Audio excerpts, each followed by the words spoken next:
আসসালামু আলাইকুম দর্শক, শুভেচ্ছা নিন। আপনাদের সবাইকে স্বাগত জানাচ্ছি আজকের অনুষ্ঠানে। দর্শক, শিরোনাম দেখে বুঝতে পারছেন আওয়ামী লীগের যে কার্যক্রম নিষিদ্ধ হয়েছে বিচার শেষ হওয়ার আগ পর্যন্ত, সেটি জুলাই পরবর্তী আরেকটি বড় একটি বিজয় এবং রাষ্ট্র সংস্কারের পরবর্তী পদক্ষেপটি কোন জায়গাগুলো এখন ছাত্র জনতাকে তাদের ভূমিকা রাখতে হবে, সেই বিষয়টি নিয়ে আমরা আজকে একটু কথা বলবো। আমার সঙ্গে যোগ দিচ্ছেন, আমি যদি পরিচয় করিয়ে দিই, ইতিমধ্যে আপনারা জানেন। আমি যদি পরিচয় করিয়ে দিই, আপনাদের অত্যন্ত প্রিয় মানুষ পিনাকি ভট্টাচার্য। আর কোনো বিশেষণের কিছু নাই। দাদা, আপনাকে স্বাগত জানাচ্ছি। জি, আবারও ঈদ মোবারক। যোগ ঈদ দিচ্ছেন, মুবারক। ঈদ মোবারক। যোগ দিচ্ছেন আপনাদের আরেক প্রিয় মানুষ, আহ, সাংবাদিক ইলিয়াস হোসেন। ইলিয়াস, আপনাকে স্বাগত জানাই। ঈদ মুবারক। সবাইকে নিয়ে এই আলোচনাটা গতকালই করতে চাইছিলাম, কিন্তু পিনাকিদা ছিলেন প্যারিসের বাইরে। ইলিয়াসও ব্যস্ত ছিল, কথা হলো না। তো দাদা, এই যে ধরেন অবশেষে আওয়ামী লীগের এই কার্যক্রম আসলে নিষিদ্ধ হলো, মানে বিচার শেষ হওয়ার আগ পর্যন্ত, তো এটা কতটুকু কার্যকর হবে বলে মনে করেন, বা এই মুহূর্তে করণীয় কি? কারণ আমরা তো ধরেন নানা রকমের ধানাই পানাই দেখছি, তো উপদেষ্টা পরিষদের ভিতরেই যে অবস্থা দেখি আর কি হাসিনা লোকজনের, তো তাতে আপনি কি মনে করছেন এই এই জায়গাটা? এখান থেকে আমি একটু আলোচনা শুরু করি। প্রথম বিষয়টা হচ্ছে যে এটা তো অনেক আগে হওয়ার কথা ছিল, এবং উপদেষ্টা পরিষদ কিন্তু গত বছরই একটা সিদ্ধান্ত নিয়েছিল যে আওয়ামী লীগের কার্যক্রম এটা বন্ধ থাকবে।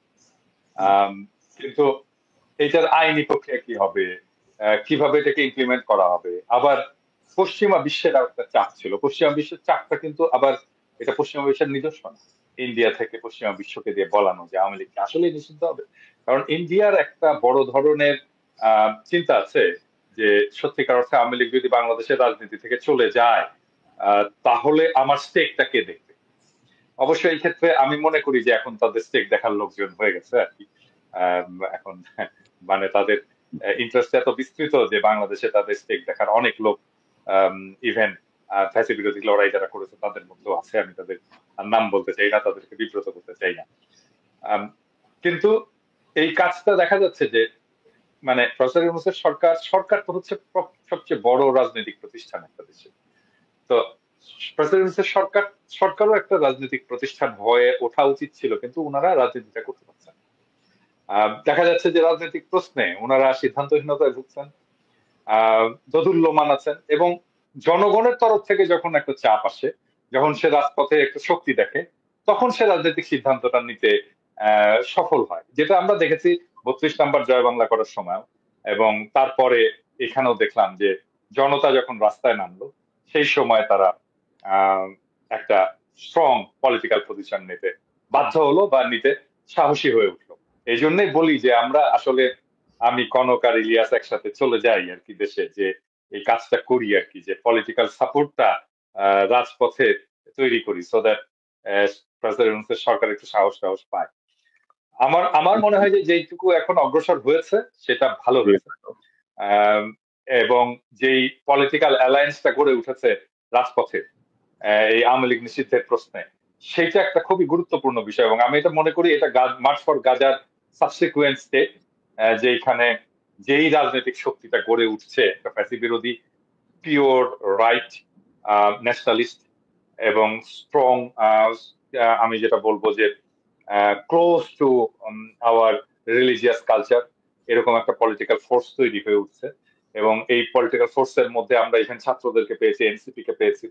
এটা আমাদের একটা খুবই বড় অর্জন হয়েছে যে আমাদের একটা প্ল্যাটফর্ম তৈরি হয়েছে, যে প্ল্যাটফর্মের উপরে ভর করে আমরা ভবিষ্যতের রাজনীতির পথে অগ্রসর হব। এবং আমার মনে হয় এটাই আগামী বাংলাদেশের নেতৃত্ব দেবে, এই প্ল্যাটফর্মটাই জি বাংলাদেশের আগামী নেতৃত্ব। জি দাদা, আমি আবার আসছি আপনার কাছে।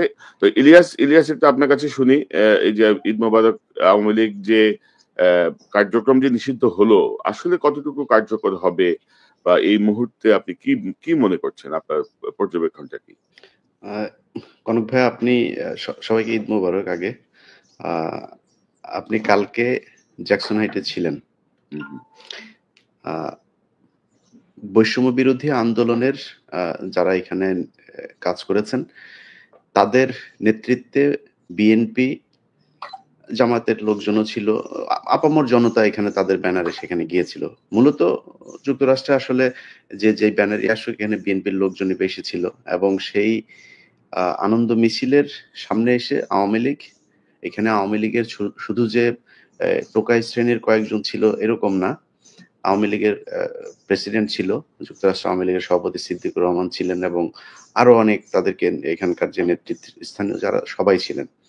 তারা এখানে বিএনপির নারীদের গায়ে হাত দিয়েছেন, ধাক্কাধাক্কি করেছেন, সেটা নিয়ে পুলিশ রিপোর্টও হয়েছে আমি যতটুকু জানি।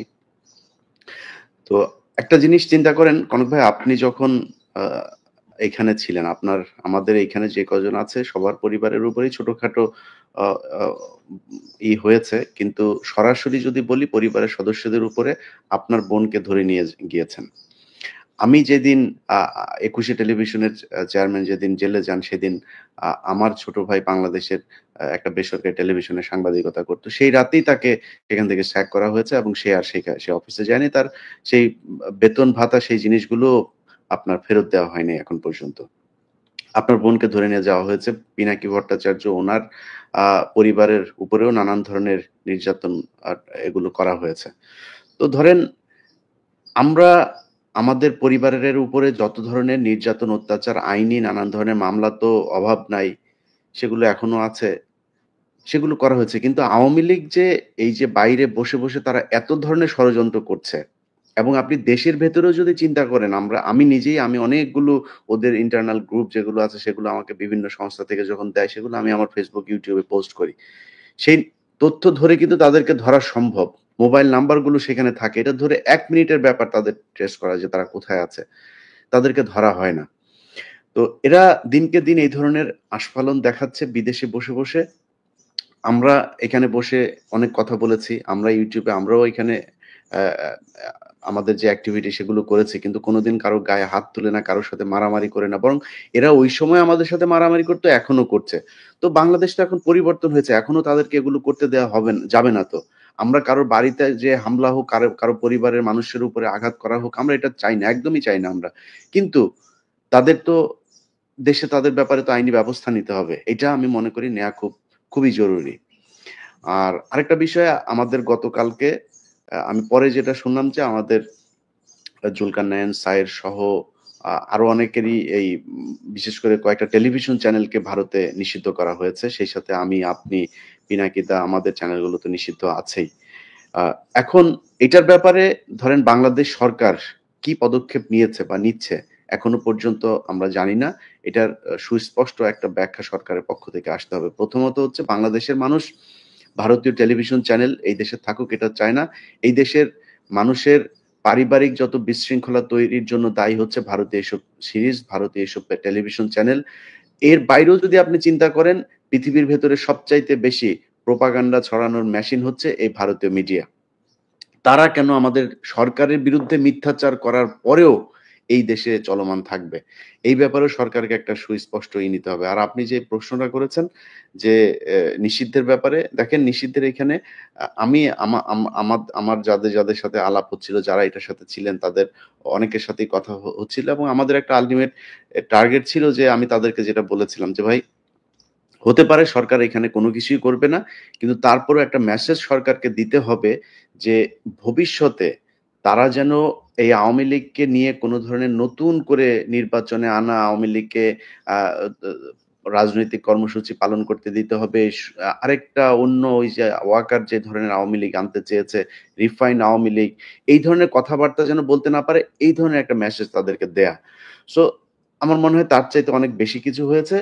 তারপরেও ধরেন যদি আপনি মনে করেন আওয়ামী লীগকে নিষিদ্ধের চিন্তা করা যায়, যে দাবিটা উঠেছিল সেটা করাতে সমস্যা কোথায় ছিল?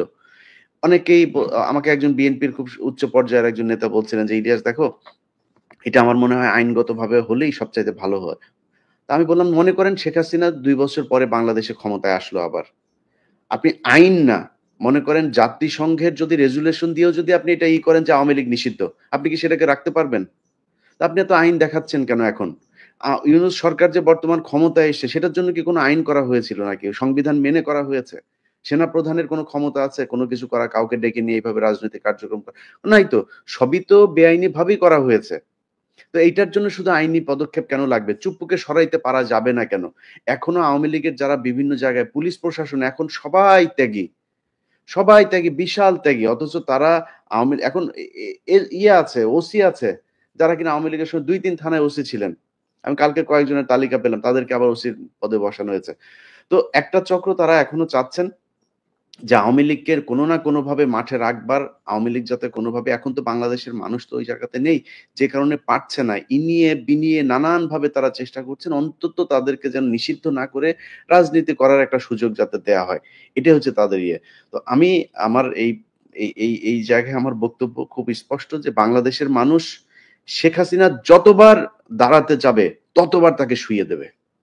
আওয়ামী লীগকে বাংলাদেশের মানুষ গ্রহণ করার ওই জায়গাতে আর নাই। অতএব রাজনৈতিক দল, সেটা জামায়াত হোক, বিএনপি হোক বা অন্য কোনো রাজনৈতিক দলই হোক, কালকে ওই যে কাউয়া কাদেরের আরেক ভার্সন এখন বাংলাদেশে আছে, আপনার জাতীয় পার্টির কাদের কাদের কালকে বলছে তারা কোনো দলের এটাতে তারা মানে না, এটা তারা বিশ্বাস করে না।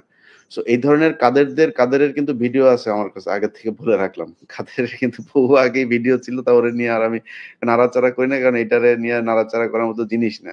সো বেশি লাফালাফি করার দরকার নাই কাদের সাহেব। কাদের সহ বিএনপি, জামায়াত যারাই আওয়ামী লীগকে জায়গা দিতে চাবেন, বাংলাদেশের মানুষ তাদেরকে বরং আওয়ামী লীগের মতো নিষিদ্ধের জায়গায় নিয়ে যাবে। অঘোষিত নিষিদ্ধ হয়ে থাকবেন, মানুষের হৃদয়ে জায়গা পাবেন না। অতএব সিদ্ধান্ত আপনাদের। আপনারা জনগণের সাথে থাকবেন নাকি আওয়ামী লীগের সাথে থাকবেন, ভারতের সাথে থাকবেন, টোটালি আপনাদের উপরে।